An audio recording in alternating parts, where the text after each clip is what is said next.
রাধে রাধে বন্ধুরা, আজ আমি আবার চলে এলাম তোমাদের সঙ্গে একটু গল্প করব বলে।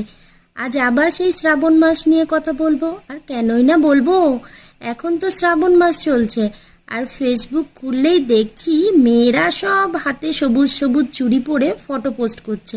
তাই ভাবলাম তোমাদের সঙ্গেও একটু শেয়ার করি যে শ্রাবণ মাসে মেয়েরা সবুজ চুড়ি পরে কেন বলো তো, সেটাই বলবো আজকে। শ্রাবণ মাস হলো সবুজ, সৌন্দর্য ও ভক্তির প্রতীক।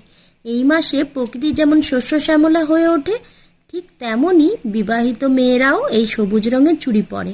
কারণ এই সবুজ রং জীবনের সমৃদ্ধি ও সৌভাগ্যের প্রতীক হিসাবে বর্ণনা করা হয়। যে কথিত আছে যে মহিলারা শ্রাবণ মাসে সবুজ চুড়ি পরেন স্বামীর দীর্ঘায়ু ও সৌভাগ্য লাভের উদ্দেশ্যে।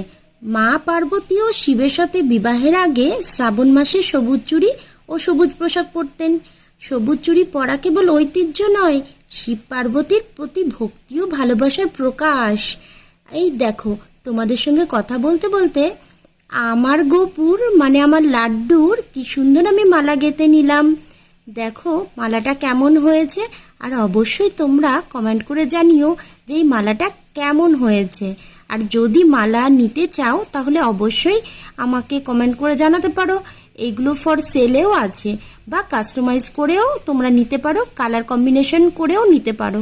ঠিক আছে, ভালো থেকো, সুস্থ থেকো, বাই বাই।